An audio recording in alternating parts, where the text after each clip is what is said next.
Hello students, a very good morning to all students. पिछले video में हम लोगों ने बात की थी, जो हमारा लास्ट टॉपिक था वो था प्लांटेशन एग्रीकल्चर। इस वीडियो में हम बात करेंगे why the demand for Indian Indigo. Indian Indigo की डिमांड क्यों हुई, हम इसके बारे में बात करेंगे। तो स्टूडेंट्स, जो इसका रीज़न था वो ये था कि वर्ल्ड मार्केट में इंडिगो की डिमांड बढ़ती जा रही थी। Reasons for the same are quite obvious. Firstly, the great spread of the cloth industry as a result of the Industrial Revolution. उस टाइम में यूरोप में इंडस्ट्रियल रिवॉल्यूशन था, जिसकी वजह से वहाँ पे जब कपड़े बनते थे तो उन कपड़ों को डाई करने के लिए इंडिगो का यूज़ किया जाता था। इसकी वजह से यूरोप में जो है इंडिगो की डिमांड दिन पर दिन बढ़ती चली गई। दूसरा क्या था, demand for indigo was growing but due to a variety of reasons the supply of indigo from West Indies and America dwindled between 1783 to 1789। हुआ क्या कि जब क्लोथ्स को डाई करने की ज़रूरत पड़ती तो इंडिगो की ज़रूरत होती है ना।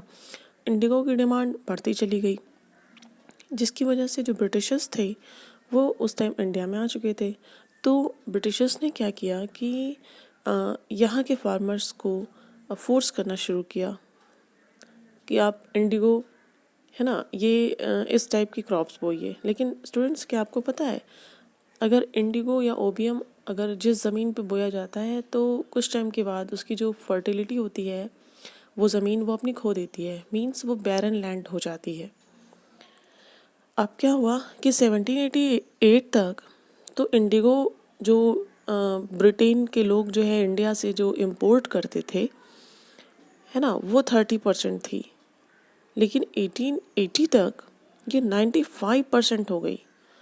और इंडिगो प्लांटेशन इन इंडिया जो थे वो became so profitable that many British officials of the company left their jobs and themselves took part in indigo plantation।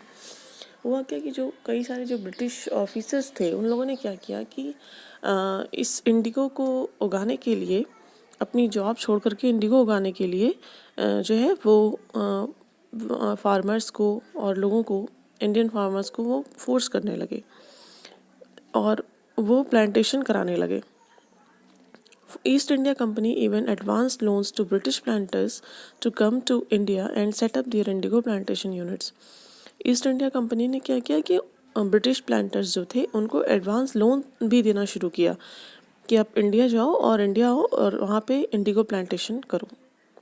ठीक है, अब हम बात करेंगे results of the growth of commercial crops and commercialisation of agriculture.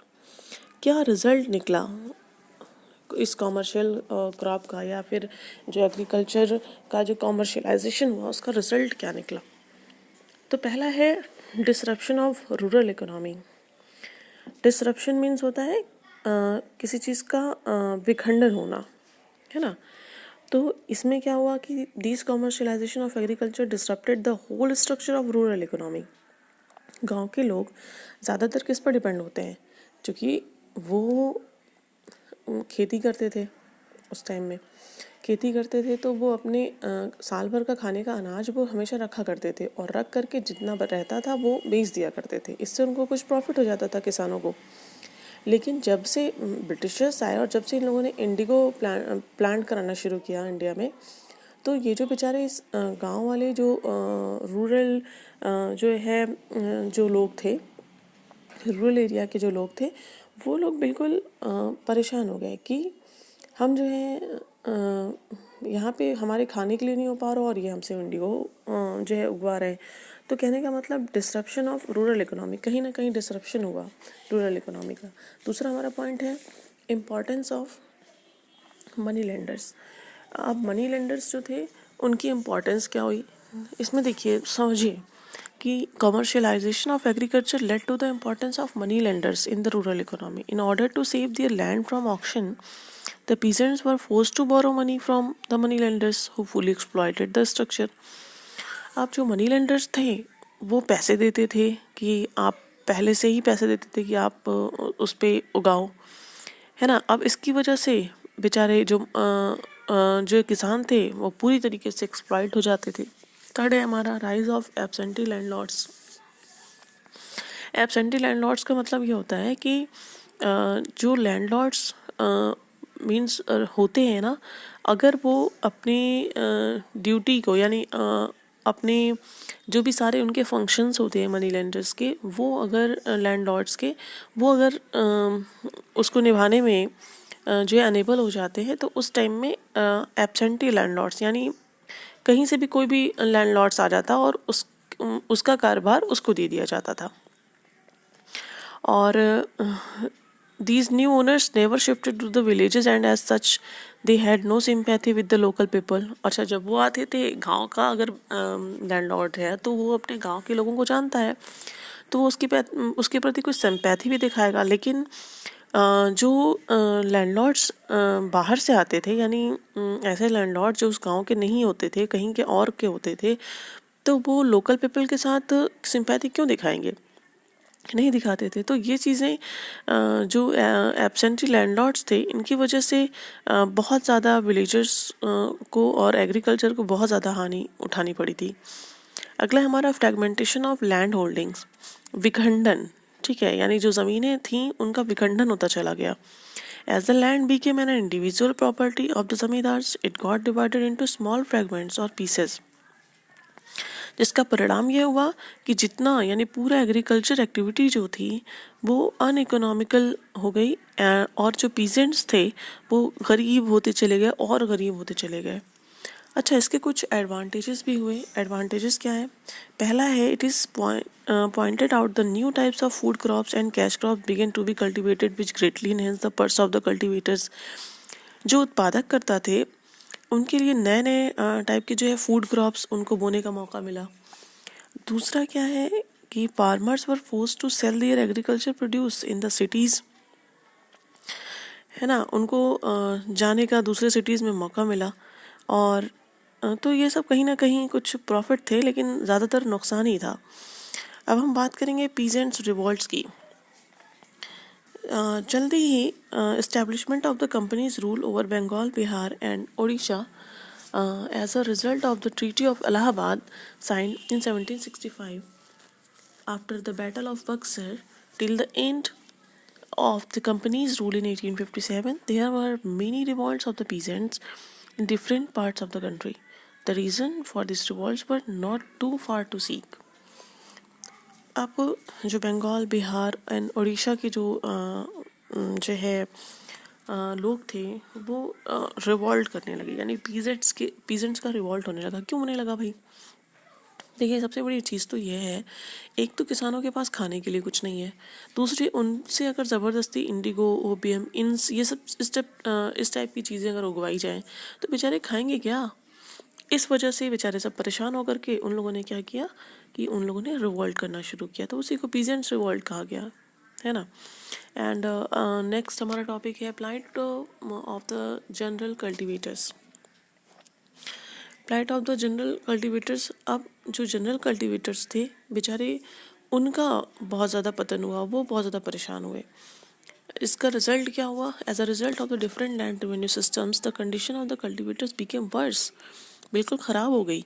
Which हेवर be the method of land revenue collection like the bid system, the permanent settlement, the ryotwari system and the mahalwari system. ये जो सारे system Britishers ने introduce कराए, जिसकी वजह से जो भी कल्टिवेटर्स थे उनके ऊपर इसका बहुत ज़्यादा असर पड़ा। अब इसमें है ज़मींदार जो थे बिल्कुल ये, और जो पीजेंट्स थे, ज़मींदार तो उतना नहीं होते थे, जबकि कोई भी पीजेंट अगर अपने रेवेन्यू को पे करने में फेल हो जाता था तो उसकी लैंड को ले लिया जाता था, उससे छीन लिया जाता था, है ना। If ever he tried to save his land he had to borrow money from the money lender who exploited him terribly. अच्छा, अगर वो अपनी ज़मीन को बचाने के लिए अपने मनी लेंडर से पैसा लेता तो मनी लेंडर उसको बहुत ज़्यादा ही मतलब बुरी तरीके से एक्सप्लॉइट करता था। अब हम देखेंगे इस टाइप से हम कह सकते हैं कि ऑल ओवर हम ये कह सकते हैं कि किसी टाइप से ये जो सारे जो ब्रिटिशर्स थे, जब इन लोगों ने इतनी बुरी तरीके से ट्रीट करना शुरू किया, उसी की वजह से क्या हुआ कि जो पीजेंट्स थे उनकी कंडीशन दिन पे दिन बिल्कुल ख़राब होती चली गई। और इसकी वजह से उनको ये समझ में आया कि हम लोगों को सारी चीज़ें छोड़कर क्या करना चाहिए, रिवोल्ट करना चाहिए। अब हम बात करेंगे next, applied of the Indigo cultivators. इनकी भी, इंडिगो कल्टिवेटर्स की भी दशा ख़राब हो गई। क्यों ख़राब हुई? इसलिए ख़राब हुई, जैसा कि अभी मैंने आपको बताया कि इनका काम क्या था, बेचारे एक तो ये खुद ही गरीब थे, इधर वर्ल्ड मार्केट में इंडिगो की डिमांड बढ़ती जा रही थी, उधर यूरोप में इंडस्ट्रियल पॉल्यूशन भी था। अब ब्रिटिशर्स सिर्फ अपना फ़ायदा देख रहे थे कि वर्ल्ड मार्केट में जिस चीज़ की डिमांड है अब सिर्फ वही उगवाया जाए।